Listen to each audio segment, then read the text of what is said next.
Dan pada kesempatan kali ini saya akan menceritakan sebuah kisah yang menurut saya sangat menakutkan. Ini adalah kisah tentang rumah jejer telu. Kalian harus mendengarnya dengan headset karena cerita ini sangat mengerikan.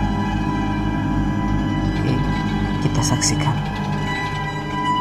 Ini adalah cerita yang saya dengar dari ibu saya yang terjadi saat saya masih kecil. Rumah jejer telu. Saya jelaskan dulu apa itu rumah jejer telu. Rumah jejer telu adalah dua rumah yang bersebelahan yang menghadap satu rumah, dan jika dilihat dari sisi atas akan membentuk pola segitiga. Rumah jejer telu ini menurut orang Jawa sangatlah mistis, apalagi orang tua pada zaman dulu. Rumah jejer telu ini, kalau kata mbah saya, mengundang braung. Braung itu adalah makhluk hitam besar dan bermata sebesar tampah. Makhluk hitam ini lebih besar dari genderuwo ya. Singkat cerita, di desa saya pada waktu itu ada sebuah pabrik gula, dan pabrik gula tersebut membangun rumah kos yang bisa membuat pola rumah jejer telu. Pembangunan rumah ini sangat ditentang oleh semua warga sekitar, namun apa daya mereka, itu kan pembangunan yang sah.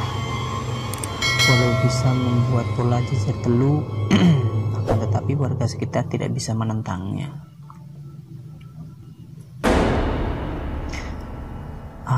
Setelah peletakan batu pertama,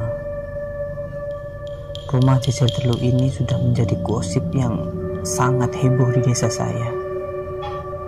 Gosip yang diumbar-umbar oleh semuanya akan membentuk pola seperti ini dan seperti itu.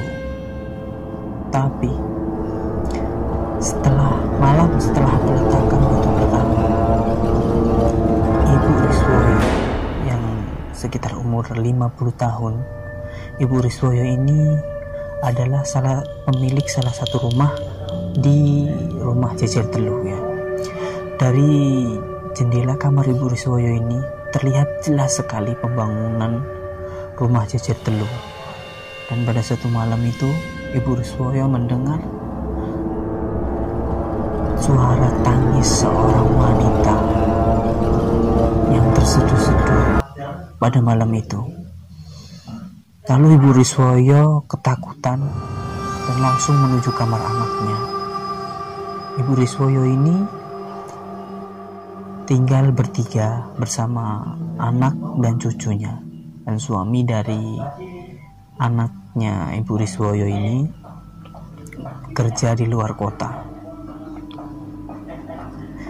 Ketika Ibu Riswoyo sedang berjalan di ruang tengah untuk menuju kamar anaknya, Ibu Riswoyo mendengar ada yang menelpon di rumahnya.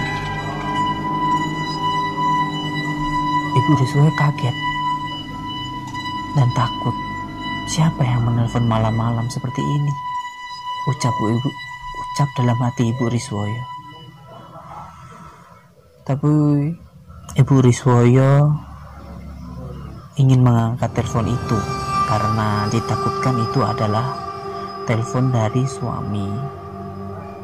Itu adalah telepon dari suami anaknya yang sedang bekerja di luar kota.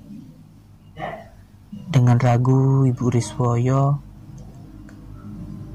mengangkat telepon. Lalu Ibu Riswoyo angkat telepon itu. Satu kata yang Ibu Riswoyo ucapkan, "Halo." Tidak ada sahutan dari ujung telepon itu.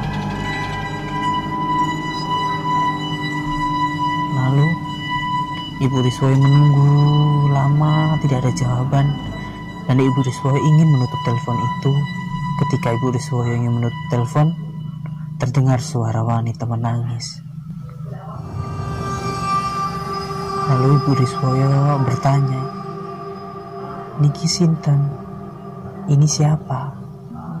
Wanita itu langsung menjawab, "Ibu, tolong saya. anak saya mati kemarin. Tolong sirami kuburan anak saya dengan air bunga. Seketika Ibu Riswoyo langsung takut, gemetar, merinding seluruh badan. Ibu Riswoyo takut sejadi-jadinya waktu itu. Ibu Riswoyo ingin menutup telepon, tapi dalam benaknya, apa ada orang yang sedang mengerjai saya lewat telepon?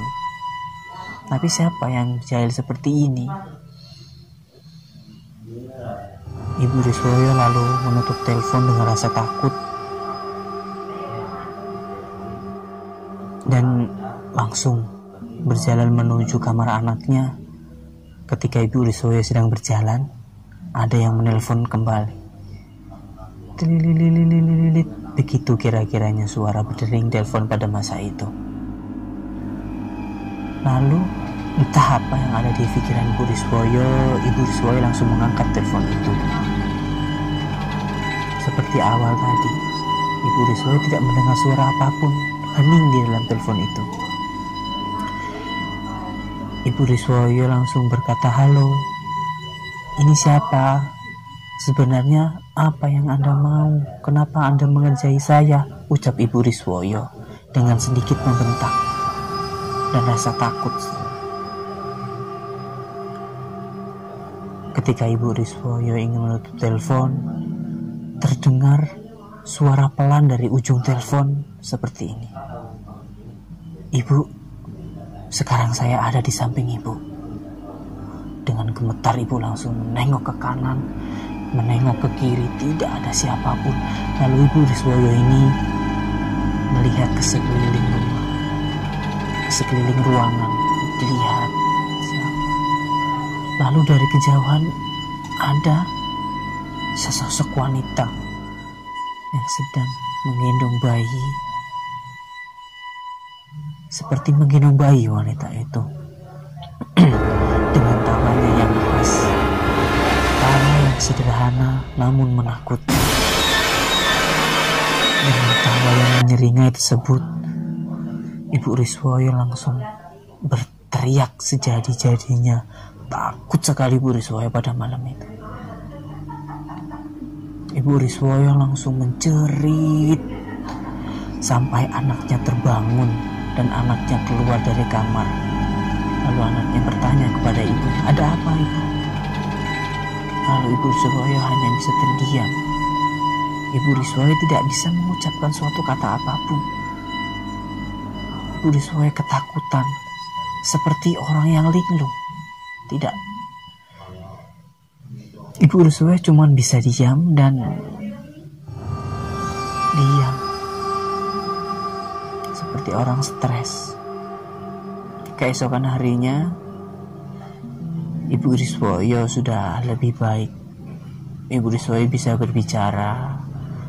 Tapi Ibu Riswoyo tidak menceritakan kejadian pada malam itu karena takut anaknya dan cucunya itu tahu dan menjadi takut dengan peristiwa itu. Tapi ketika ditinggal sendirian, Ibu Riswoyo selalu berteriak-teriak seperti orang stres sejak kejadian malam itu. Anak dan cucunya hanya bisa pasrah dan merawat ibunya dengan baik.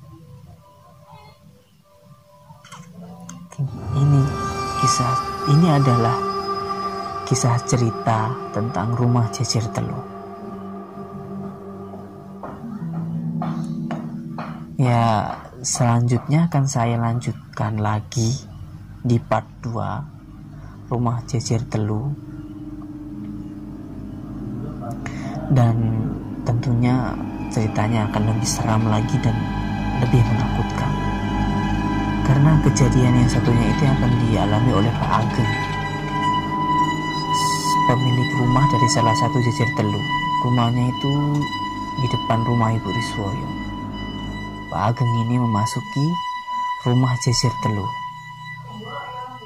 Dan apa yang Pak Ageng lihat di dalam rumah ketiga dari rumah jejer telur ini, saksikan, karena disinilah akan terjadi cerita yang mungkin tidak masuk nalar tentang rumah jejer telu. Oke, nantikan part 2 nya dan jangan sampai ketinggalan. Oke, assalamualaikum warahmatullahi wabarakatuh.